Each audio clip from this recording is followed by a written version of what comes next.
Welcome to Buccaneers Insider. I'm your host, Danny Rabinowitz. Today on the show, we'll have features from our men's and women's golf teams, as well as Coach Pavo stopping by from our baseball team, and a feature on the old-time baseball game, which benefited the Make-A-Wish Foundation. But joining me first is Coach Penner of our softball team. Coach, thanks for stopping by. Thanks for having me. Coach, you're coming off a pretty successful 34-win season just a year ago. What was that team like last season? It was a tremendous team, actually. I think all our teams are really good from year to year. I mean, it's the 7th time, I think, in 9 years we've made postseason. But last year it was a unique team. It was a lot of what I call misfits who got together and worked really hard, and they wanted to win, and they made the championship game of the regional tournament. They are a great example of how I'd like all my teams to be. You mentioned they made the championship game, also runner-up in the Sunshine State Conference. Is it things like that that make you guys hungry coming into the season? Hungry, yes. I'd like to say that we try to create an atmosphere of hunger. We always want more. We expect more. What I think is more, I guess, reflective of how we'd like to approach postseason is that's our expectation. That's not necessarily what we hope for. It's what we expect. So, you know, that's our primary goal every single year. You guys were picked 4th in the Sunshine State Conference in the preseason polls. How did your team react to that, and do you agree with that? You know, I'm a fan of conveying to my team that the polls mean nothing, because in the end, it's how you compete in conference, it's how you compete in your region, and the numbers play themselves out at the end. I think we may have been picked preseason 4th last year too, and I don't even address it with my team. You know, if I make it a point, then they will make it a point. So, you know, we just focus on what we need to do, hitting, defense, pitching, and let the rest fall where they may. Let me ask you about that pitching staff. How's that shaping up for you this year? You know, everything begins and ends with pitching. And we have some really solid returners back in our pitching staff. We have 3, including second team all-region utility pitcher Brittany Pugh. We have Camille, who was a transfer from Stetson and was with us last year. And then we have Taylor Sable, who is a bit of a finesse lefty. But what's great about my pitching staff is they're all very, very different. They have different pitches, different styles, different movements, so they really complement each other. So they're going to shape up to be really, really good, I think, simply because we're going to have a really nice committee. You know, I think they're going to do well because they're going to work well together. Now, Coach, let me ask you about the offensive side of the ball now. You have 3 players coming back, 3 all-conference selections who hit over 340 a season ago. How big is that leadership on the offensive side of the ball? Well, it's always great to have a number of people in your lineup hitting over 340, I mean, without question. In addition to just providing people on base, knocking runners in, it also forces our opponents. It forces our opponents to pitch the other student athletes differently.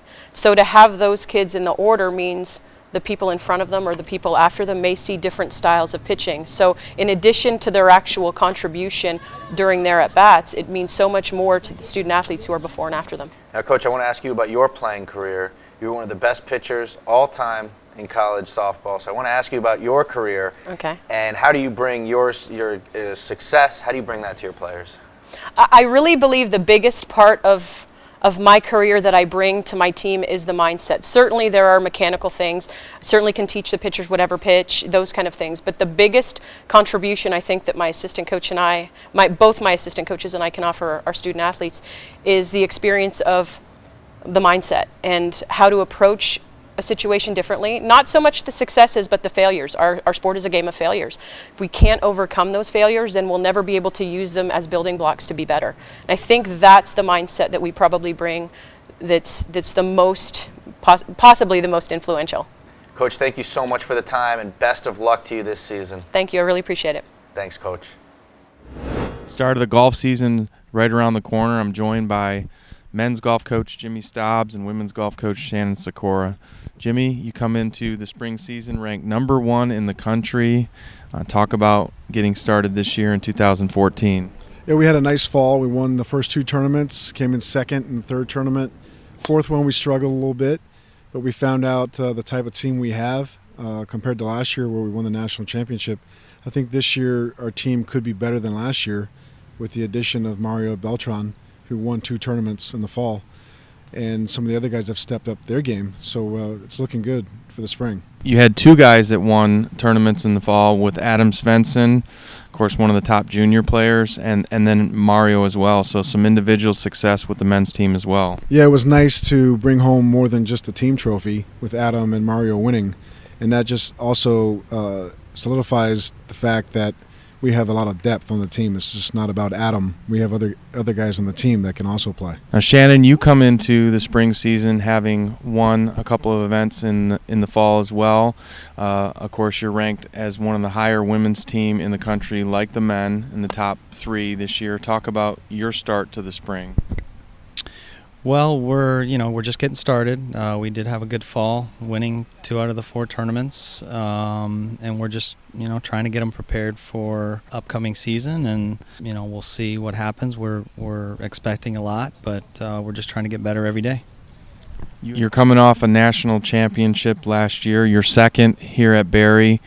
How hard is the challenge to get yourself and your guys ready after knowing that you're the target and you've wore the number 1 label basically all year and somewhat in the last year? Well, that's a good question. Anytime you win something, you fight complacency. And we have guys on the team that obviously were here last year and won the championship, and the hardest thing is to get them motivated to try to win another one. And so what we try to do is set new goals for the year.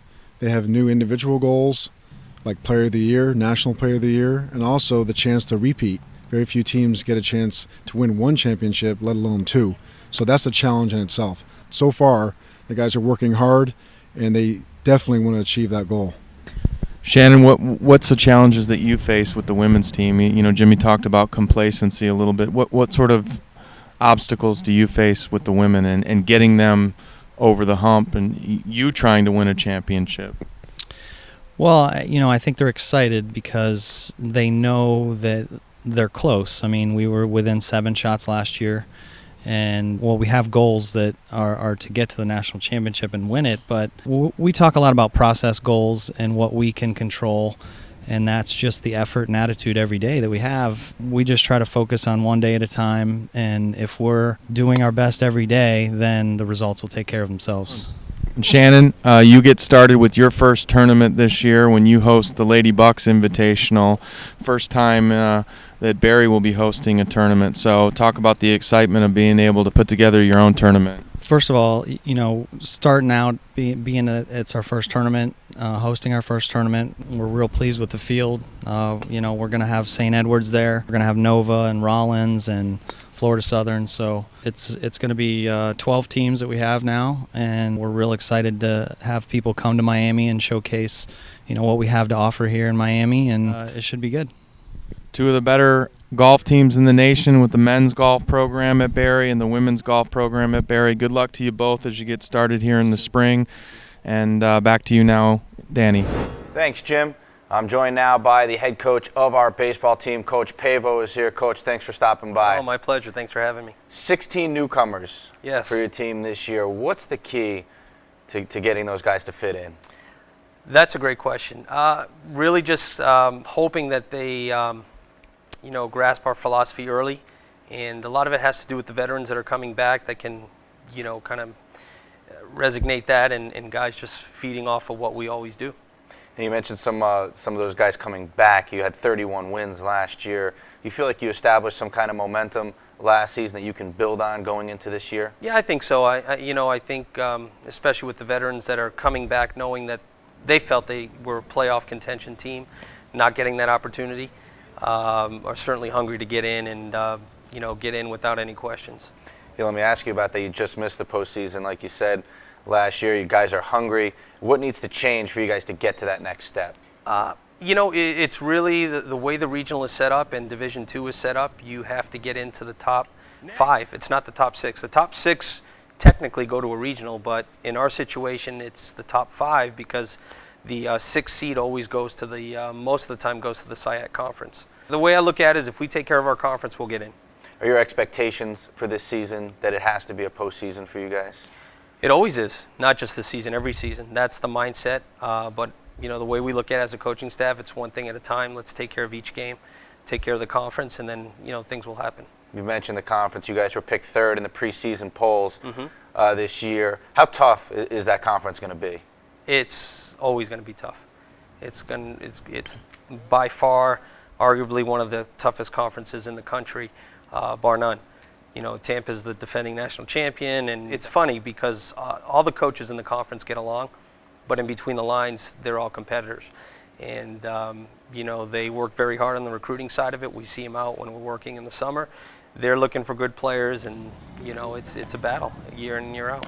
Coach, let me ask you about your pitching staff. You have a couple seniors that come back to the rotation. What are you expecting from those guys this year?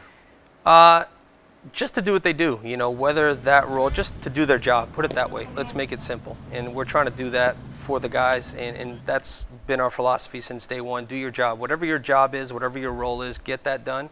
And, you know, if we're doing our job and putting you in a role where we feel you'll be successful, then we'll be okay.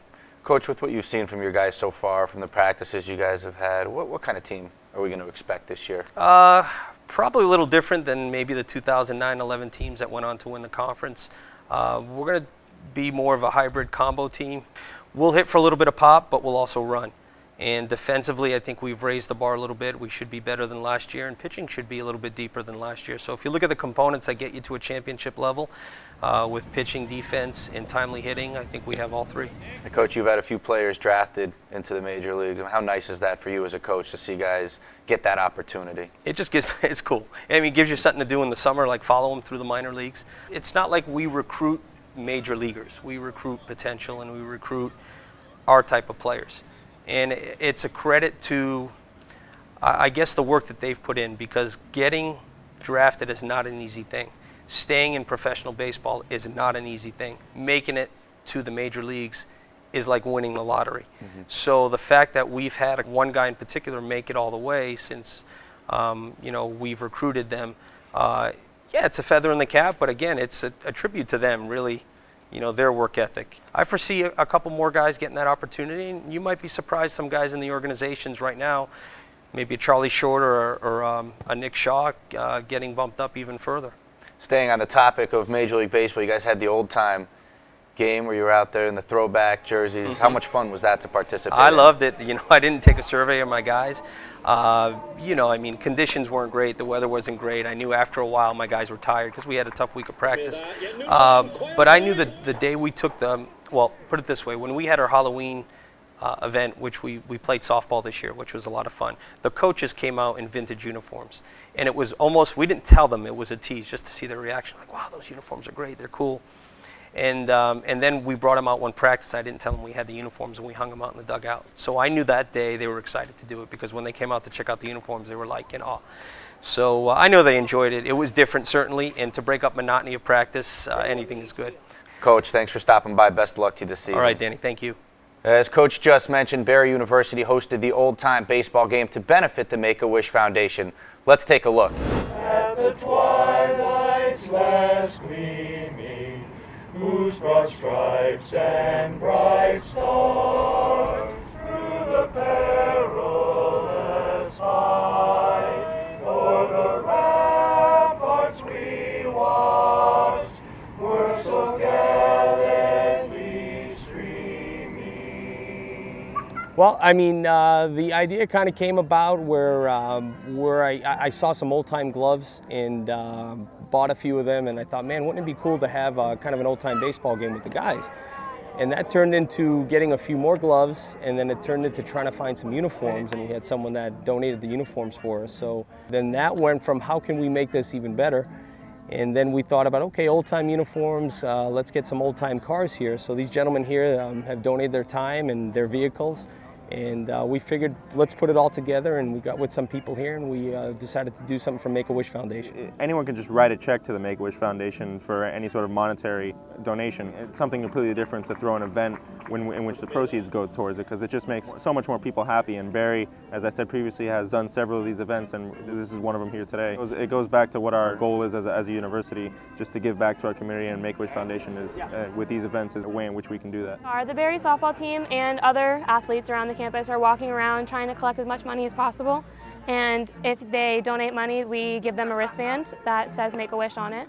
So we're just trying to do our part and collect as much money as possible to help the foundation. But I think as we do it every year, it's just going to continue to grow and grow. So I mean, everybody here loves the cars. So once word gets out, I think it's going to be a great event. And the more people get, the more money we can raise for the kids. I mean, we're just very happy for the opportunity, and this is something that our coach, who also appreciates this type of atmosphere in this era, and particularly this era of baseball, this is something that he's had in his mind for a while, and I'm glad it finally came to fruition.